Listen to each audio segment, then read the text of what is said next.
we started the business, and right from the start, John and I said, look, we've seen Dad struggle trying to get a job, not because he wasn't clever or he didn't have ability, but simply because of how he looked. Yeah. And so we said right from the beginning, right, 25% of the jobs that we are available at BenBro Electronics would be reserved for people with a disability. And that was how we started. So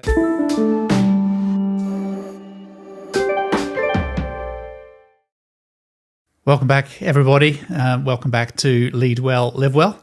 I have a great guest today. As you know, we have interesting conversations with business leaders, and today is going to be no exception to that. So someone who I truly respect, who I've known for a couple of decades, Steve Bennett.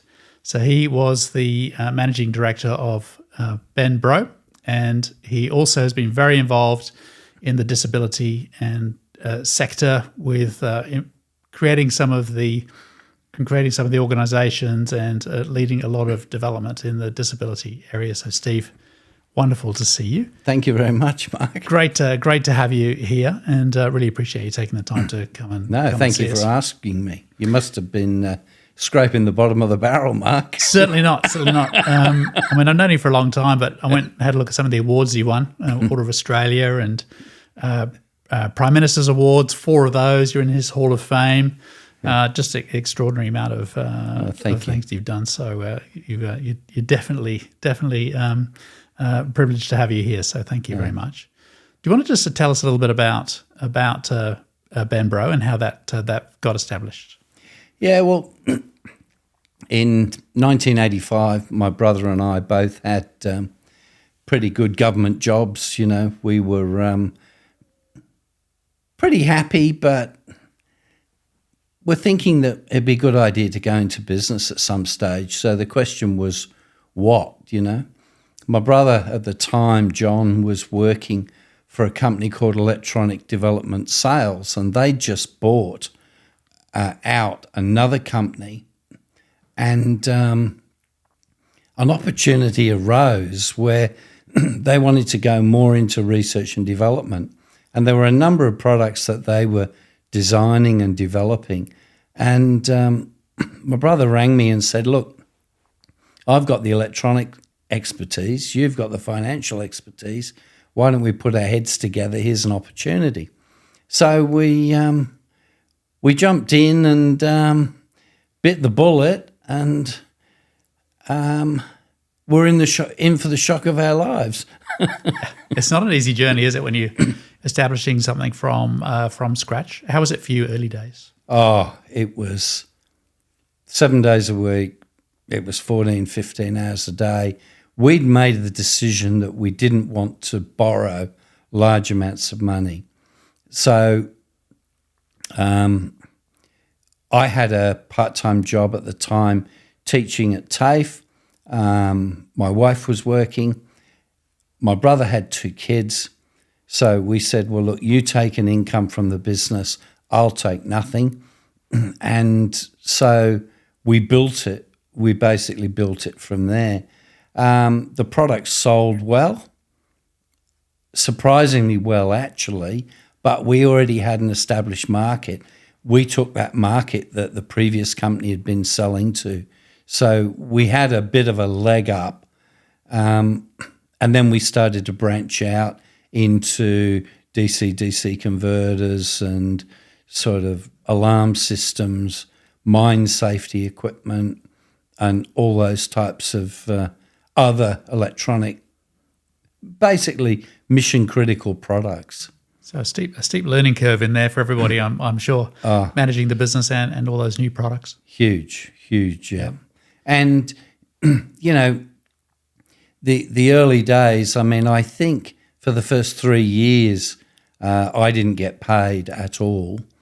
My brother was taking a meagre wage, but it was the choice that we made, that we didn't want to stick our neck out and borrow huge amounts of money. And the accountants that were advising us at the time said, look, what you guys need to do is bite the bullet, borrow $300,000 and set yourselves up right. But we didn't really feel that confident about doing that. So we roughed it. And I have to say, I've always been happy that we did, because we were always on top of everything financially. Yeah. And so bootstrapped it from the early days. That's right. Exactly right. Yeah. So a lot of the awards that you've won over the years have been for around disability and employing people with a disability. Tell us how you got into that side of things. Was there a passion in that before you started? Yeah, well, our father was in the British RAF, and in 1959, when I was 6, he had a pretty bad accident where a box of detonators exploded that he was carrying.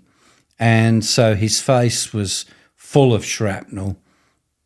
He lost a number of finger ends. He had pretty damaged legs, and he lost one eye. Anyway, what happened? He was actually not, like, he was very close to death at the time. However, they shipped him from Cyprus back to the UK. My mother was pregnant with my third brother at the time, so she couldn't be moved. Dad finished up in RAF Halton and was treated for a lot of facial burns and his hands by the team that Sir Arthur McIndoe, who was the guinea pig doctor, he put a team together. And even though it was after McIndoe had died, it was people, and he was a New Zealand doctor, which you would appreciate, Mark. So he was the doctor who treated a lot of the bomber pilots and Spitfire pilots who suffered from major burns during the Second World War. So anyway, McIndoe's team put Dad back together, and even though he had a lot of skin grafts and stuff on his face. So as a kid growing up, I mean, that was how I knew him. But I often wondered, like, after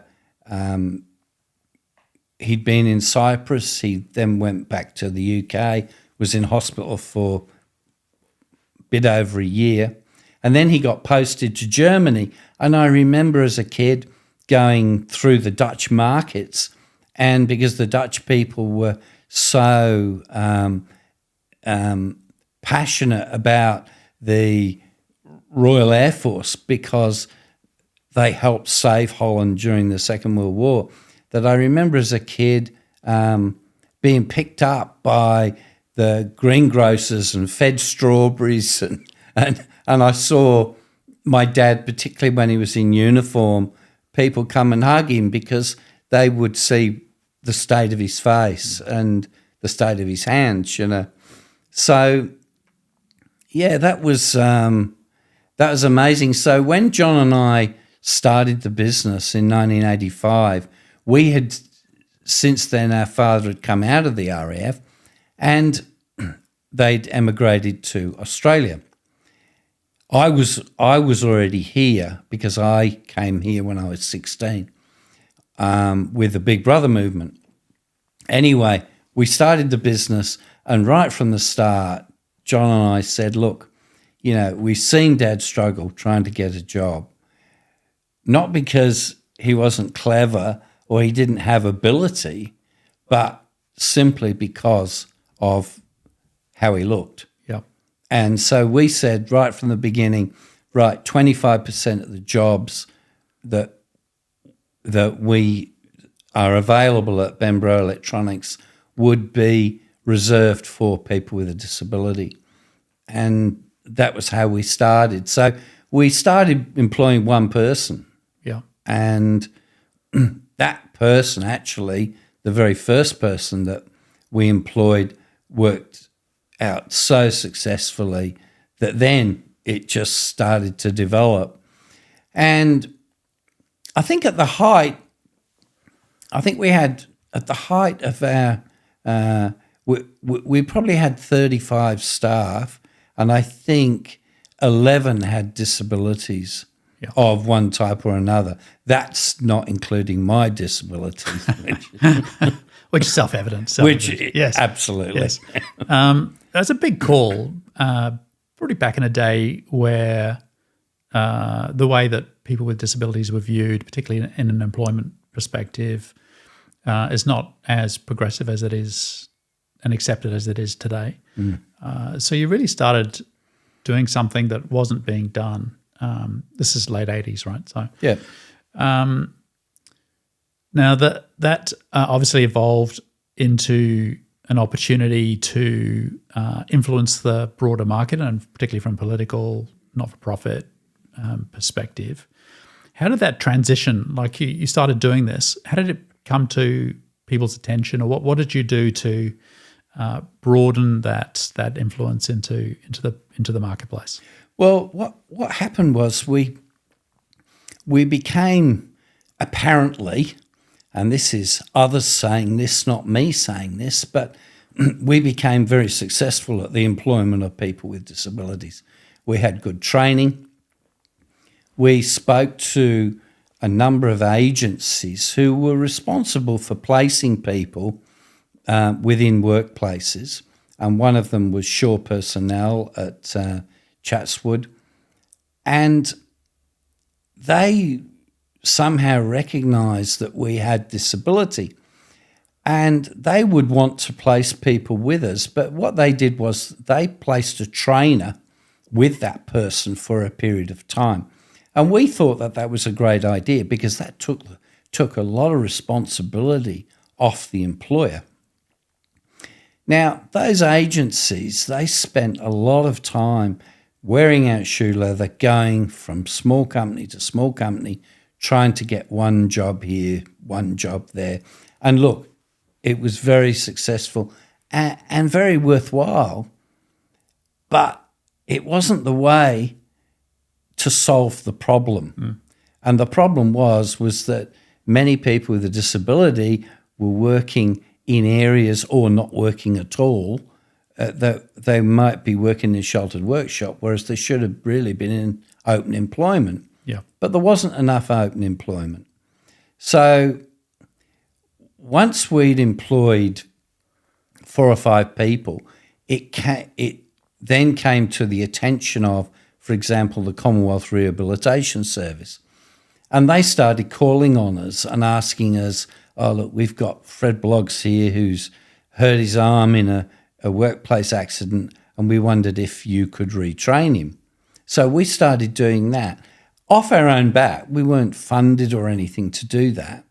And then at the end of that period, the good part about it was we could take the cream of the crop and offer them jobs. Well, one of the problems was they were all good. Yeah.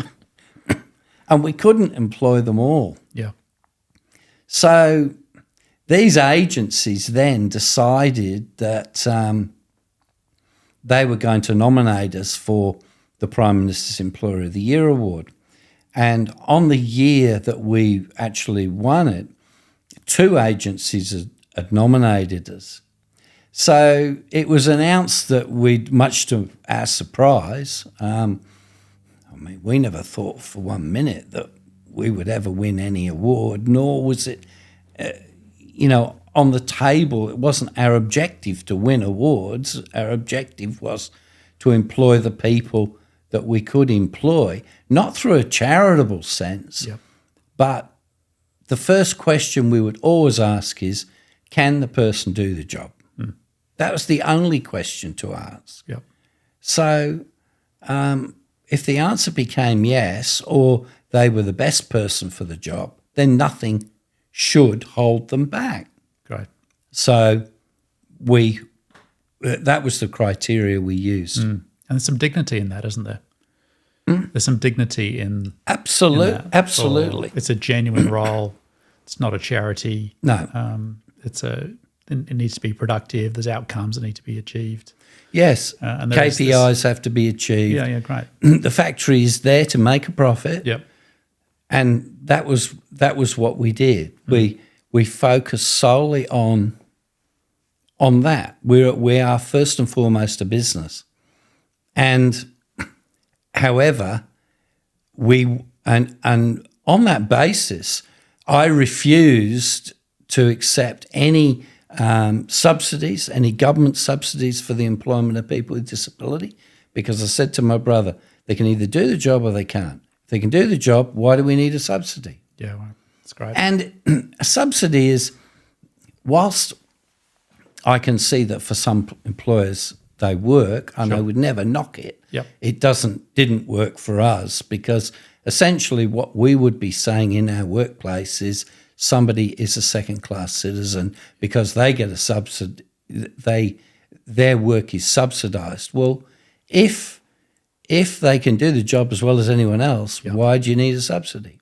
Yeah. So we declined that, much to the surprise of many. Everybody. And in some respects, I came under a bit of criticism for that, because there were some people who it wasn't helpful to, you know. I think it's good though. I think that goes to the honouring and respecting the individual, giving them dignity, and not subsidised. I think that's absolutely right. It's an aspirational goal. So then, what happened was we were nominated, and much to our surprise, it was announced that we'd won the small business category. There were 3 categories: small, medium, and large business, for the state of New South Wales. And then we went to Canberra in the Great Hall. Never forget the day. And it was announced that we had won. And on that day, there were 600 there'd been 600 nominations, which just blew me away. Yeah. So the question then is, well, all right, you've won this thing. What are you going to do with it? You've got 12 months. If you decide you want to make an impact in some other way, you've got 12 months to do it. Yeah. And I said to my brother at the time, look, we can't chuck this trophy on the shelf and let it gather dust. We've got to do something with it. We've got the backing of the PM. What is it we can do? And I tossed and turned. And in fact, many people would say to me, oh, winning that must have been amazing. There's the Prime Minister and, presenting you with a trophy. And there was, more than 1,000 people seated for lunch in the Great Hall in Parliament House. It's one of the most frustrating things I think I've ever experienced after, because it churned me up so much, and I felt I had a responsibility to use this in a way that would benefit people with a disability. Yeah. And so we came up with the idea of forming an organisation called Employers Making a Difference. And I struggled with it for weeks and weeks. One afternoon, I went down to Manly Dam, and I laying there on a blanket, we were having a picnic, and I fell asleep. I woke up and I had exactly the answer. And the answer was, we were focusing so much on those small agencies who were doing a magnificent job. But how about we go to the top end of town? We pick some of the prime executives. We get in their ear, we talk to them, and things run from the top down through the organisation rather than from the bottom up. Yep. So I approached, my brother and we approached a couple of other people who we thought might be interested. One was a lady, great lady by the name of Suzanne Colbert, who ran an organisation called Shaw Personnel, who had supplied some of the people to us. So we got in touch with Suzanne, and I ran the idea past Suzanne and said, what do you think? She was immediately on board. She said, Steve, this is a fantastic idea. She said, look, let's put together a board. So we put together, firstly, a group of people who were interested. And I never forget our first meeting. Everyone was so excited and so on board. They said, right, let's form a board. Who's going to be the chairman? Steve, you're the chairman. Oh, okay. I'm the chairman. So someone said, okay, what are we going to do for money? We haven't got any money. I pulled my wallet out. I had $200 in my wallet. I chucked it on the table. I said, there, we got money. Nice. Love it. They said, well, $200 isn't going to go far. I said, well, we haven't spent it yet. Let's just keep going. Right. It's morning tea. Yeah. So we kept going. Very interestingly, those people on the board had connections. So one person got in touch with us and said, look, can our chairman, Steve Bennett, come, and Suzanne Colbert come and talk to you? Yes. And we finished up having meetings with David Morgan from Westpac, for example. Yep. Kim Oates from the Children's Hospital. I just happened to be somewhere. Then, because we'd won the Prime Minister's Award, it was the year of the Olympic. It was just the Olympics were just after. Right. So then the Prime Minister invites me to his private box at the Olympics. Nice. And all he talks to me about is this organisation he heard that we've set up. And then Senator Jocelyn Newman asks me to her private box with my wife, and she was the Minister for Social Services. She's talking about it. So this organisation gathered momentum and very quickly. Very quickly, indeed. Very quickly. Yeah. And I remember the first speaking engagement I had was at the Parramatta Chamber of Commerce, and there was a senator who happened to be there, and it was an absolutely shocking venue. It was on a balcony. There was no sound system. There was nowhere to put notes or anything. And I thought, oh, this is a disaster. And at the end of that presentation, I just was shaking my head. I was so embarrassed. There was traffic noise coming past. Anyway, this Senator Stephen Hutchins, came up to me afterwards and it was almost teary. And he said, that was absolutely fantastic. Look, I'm just wondering, can I come and see you? Oh, yeah. Can I come with my secretary? What I'd like to do is I'd like to do a presentation in the Senate on what you've done and what you're doing. And I said, yeah, for sure. In the meantime, Tony Abbott had been in touch with us, and good old Tony our factory was in his electorate. Yep. So Tony asked us to come and see him, so we go over and see him. Then he visits the factory, and he was sort of saying, well, I don't know how I can help, but I'm happy to help, and Tony's happy to help with anything along those types of lines. And he was very good towards small business, particularly in his own electorate. So he got involved, but then about 3 weeks later, Senator Stephen Hutchins does his presentation. Of course, Stephen Hutchins was a Labor man. Right. Nothing wrong with working both sides. Pitching both sides. Yeah, exactly. That's how you get things done. So he does his presentation in the Senate, and that went very well. And you can look that up in the Hansard. Yeah. And so you got this. You got a lot of momentum. We got a real lot of momentum. Bipartisan. All levels. Yeah. So you're obviously doing something really unusual that hadn't been done before.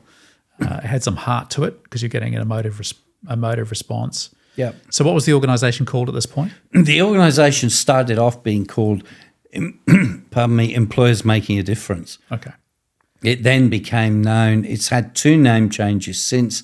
It's now known as the Australian Network on Disability. Right. And its CEO now is Corinne Strauss. Okay. She's now the CEO.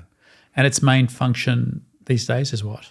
Well, its main function is to train, is to teach large organisations how to employ people with disabilities. Right. And to start with, what happened was we were actually invited to apply for some government funding to run the organisation. I have to be honest and say I wasn't very happy about that. I really wanted it to be run by a free enterprise. However, how do you kickstart something like that? And the easy way was to accept some government funding, so long as they were doing what we wanted, Yep. not the other way around. Because, I mean, let's be honest, Strings. Yep. they screw things up For sure. quite often. Yes. So You've noticed that as well. Okay. I have noticed that Mark, from time to time, Yep. without being cynical Yes, about yes, it. yes. You know. So we did agree to this funding, but fortunately, I think they put their hand in their pocket for $200,000 to fund us for $200,000 a year. It was for 3 years.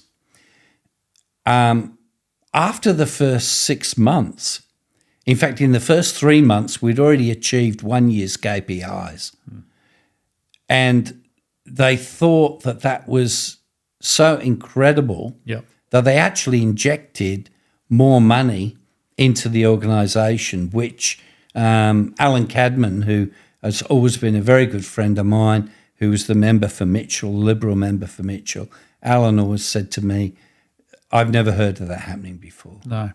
He said, that just doesn't happen. Extraordinary journey. Where a minister will say, Yep. there's extra money here for you because this is because of the KPIs being achieved. So we did that. After 3 years, they decided that they were going to be prepared to fund us, and there'd been a change of government. However, we had to do as we were told. Right. And I said, no, we're not going to do that. They said, well, we're putting $200,000 in. We want some sort of control. I said, you've got to be kidding me.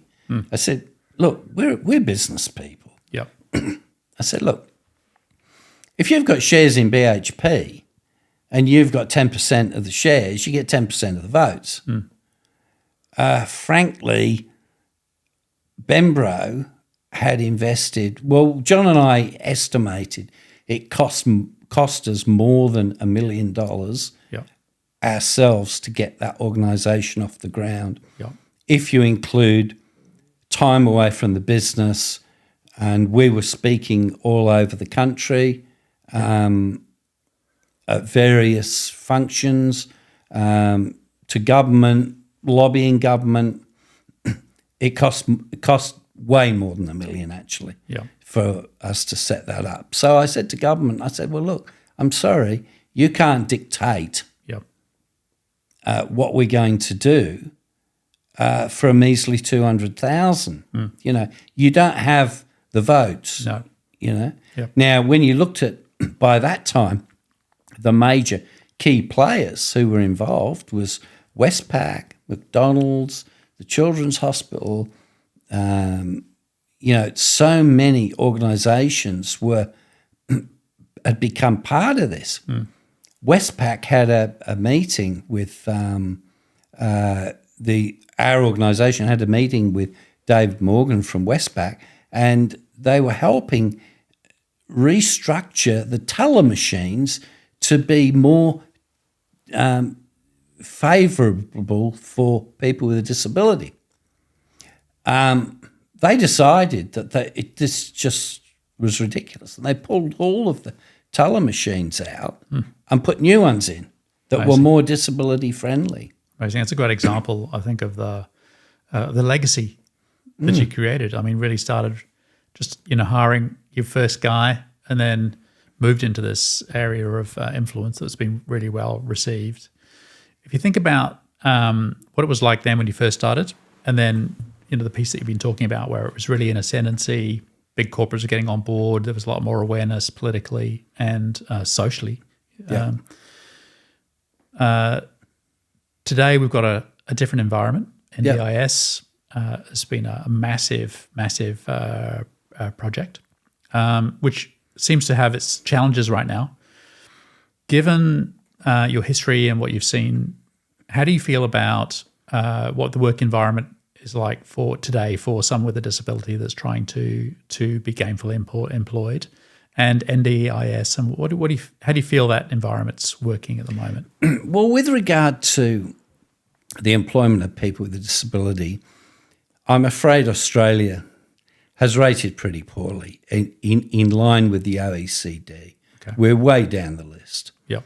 And as I often used to say, look, it's all very well if I've got a job for a person with a disability, but if they happen to be in a wheelchair and they can't get to work because the bus isn't equipped for wheelchairs, Yep.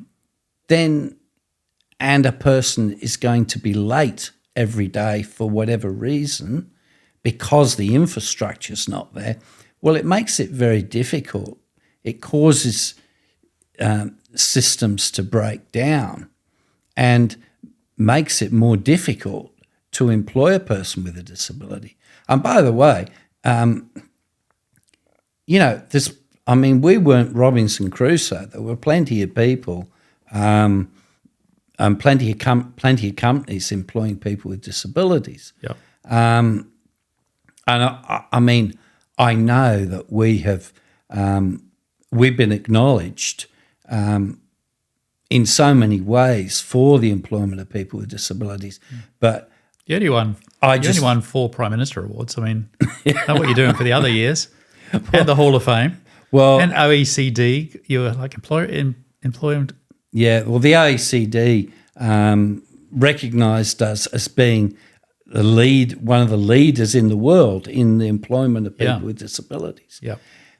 However, there are a lot of companies that have expertise who haven't been acknowledged in such a way. Yep. And I acknowledge them because, Right. there were plenty of organisations who, when we stepped out, they got behind us and they backed us. And, companies like Westpac, and that's why my bank account's at Westpac. That's good. Because, but I do also have one at the National Bank because they were the same too. Right.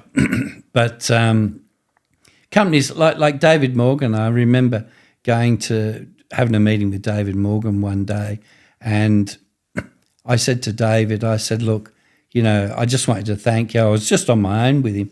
I said, I just want to thank you for getting behind this vision. I said, because, the fact that your name is behind it is hugely helpful. Yep. And he turned and he looked at me and he said, what are you talking about? He said, no, thank you for your leadership. Nice. And that just blew me away. Yeah, it's awesome. Really did. There is. I think that's right, though. I think there is, and you're a humble guy, and I know you tend to fend these things off, but it does take a lot of fortitude, a lot of leadership, a lot of vision, a lot of resilience, a lot of those hard conversations that you have to have pushing through to be able to be the pointy end of the spear in a change like this. Yeah. So phenomenal thing that you've done, amazing legacy that you've left. NDIS, good thing? Yeah, I think it's a good thing. I think it's a pity it's been abused. Yeah. And I think that they clearly, when these people come up with these ideas and governments come up with them, I think it's often common that things get overshoot and have to be pulled back to a more reasonable level. And I think that that's what's happened. Look, I think Bill Shorten will sort it. I've more my brother than I have had a fair bit to do with Bill. Yep. And my brother assures me Bill's a good bloke. Right. So he must be a good bloke. Okay. My brother says he's a good bloke because my brother can be pretty tough at times about people. Sure. Yep. And but It's a big job, isn't it, to pull this thing back? exactly right. You know, and it's been abused. It's been abused. Yep. So good idea, badly executed. Yeah, I think so. But I think they'll get a handle on it, and they'll pull it back to a place where we find it financially acceptable as well. And I'm not suggesting that people with a disability don't deserve, because they certainly do deserve all the help that they can get. I think that one of the biggest problems is the fact that people are getting robbed and ripped off by the charlatans who jump on board many things. Sure, you know? sure. Yeah, we have to definitely be on our guard for that. So hopefully there's some work being done in that space. Steve, we have a lot of business leaders that watch this program. Do you have any advice for people who are thinking that maybe they should look into hiring people with a disability? A good way to start down that track? Yeah, look, one of the good ways to start is to talk to one of the agencies, but also have an open mind. Yeah. Don't think menial. I had 2 electronic engineers with degrees Awesome. that had disabilities, you know. Yeah. My father, who had a disability, he was an ejection seat specialist. Yeah. You know? Right. He was responsible for refitting the Phantoms when Britain bought the Phantoms. Yep. His entire responsibility was to rip the crappy US ejection seats out and put real ejection seats in, which he'd be very proud that I'm saying. Martin Baker seats. Yep. That was his responsibility. Yep. And he did say on a couple of occasions that the squadron wouldn't have flown without him. Yeah. I'm not sure how good that is. But But you have a high degree of responsibility. Yes. Technical expertise. And plenty of people, there are lawyers with disabilities. There's, but, I think quite often people's mind goes to, menial tasks. That's and true. It's so wrong, Yeah. We had a guy employed, Andrew. Andrew had a condition called chronic aphasia, and chronic aphasia crosses your right and left-hand side of your brain and causes some confusion. However, he also had a photographic memory. So when you're looking at a printed circuit board, you operate off a bill of materials. Right. Not Andrew. He memorised the whole thing. Amazing. And he could sit there with a pile of parts, and he was also colourblind, which in electronics is... And he could take those parts, labelled 1 to 20, and just put them straight into the board. And we actually measured his failure rate, and his failure rate was better than the best pick and place machines. Wow. Okay. So he was doing better than any machine that was programmed to place them automatically. Yep. He would put those parts in. I think that's a good insight. Like, we do tend to immediately think about the menial as opposed to the expertise that you talked about. And by the time we sold BenBro, our average retention was, I think it was 14 years. Wow, that's great. Per employee. Yeah. Now, people used to say to me, you employ people with a disability and you treat your staff like this and you give them bonuses and do this. How do you afford it? And I'd say, well, how can you not afford to take care of your staff? Yeah, absolutely. Your staff, my staff, were the business. Yep. Always. The business wasn't me and my brother. The business was our staff. Yep. They made the business and they built the business. And how can you afford not? So when you think about that 14-year retention rate, think of all the training and retraining I haven't had to do. Absolutely. Definite value in that. Yeah. I think it's a great business principle, looking after, really genuinely looking after your staff, helping them be the best they can be. Do you have any other leadership lessons that you've learnt? You've been around the block, Steve. Yeah. You've done I a have, lot of, actually. You've done a lot of leadership. Anything else that's core for you around Very, very leadership simple. principles? Something that's very, very simple. Yep. And some people will scoff when I say this.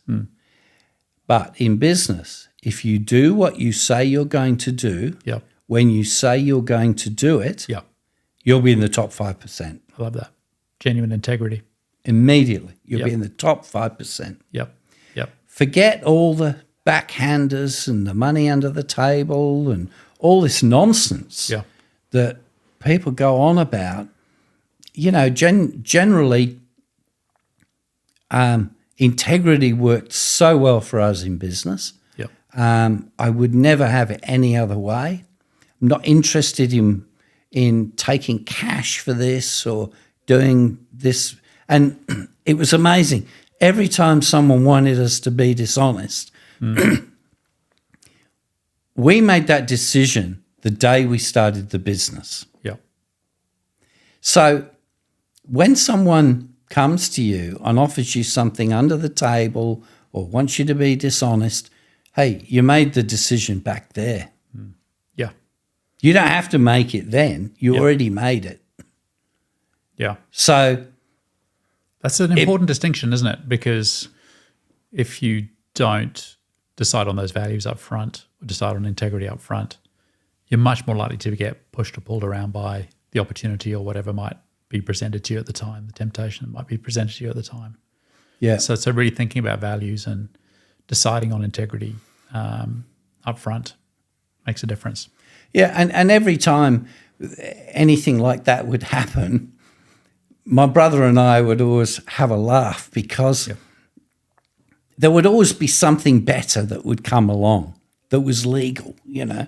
So I remember one time a guy walks in with a brown paper bag and he says, I want 200 of them. I don't want to pay sales tax. I don't want this. I don't want that. Here's the money, $30,000 in the bag. And I said, I prefer you wrote me a check and gave me an official order. Yeah. Oh, no, I'm not going to do that. And I said, oh, okay. Well, then the answer's no, goodbye, see you later. Yeah. A week later, he came back, official order. He doubled it. Yeah. And we were doing everything legally. Yeah. Yeah.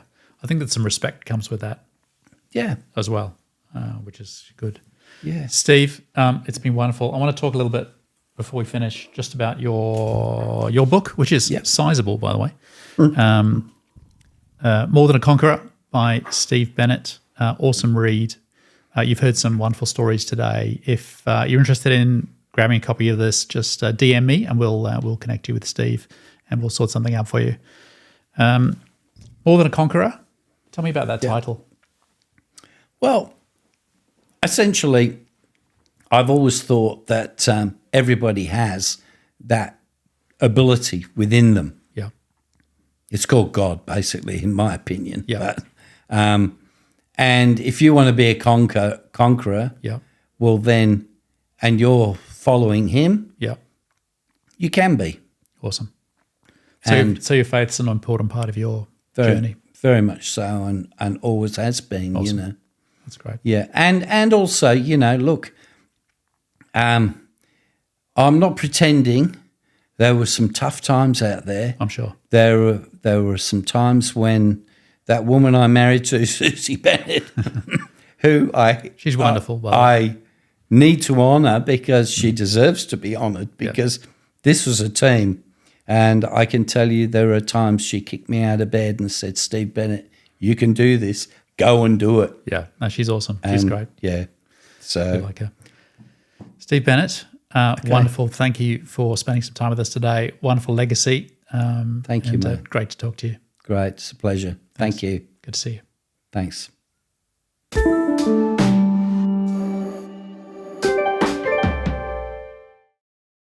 Thanks for joining us on another episode from the Lead Well, Live Well podcast. Thanks for your company. Please like and subscribe. It really helps support the channel if you do that. If you're a business leader and you have an interest in strategy and culture and leadership, then please join us at our website at leadwelllivewell.com. All those links will be in the description below. Until next time, thanks for watching.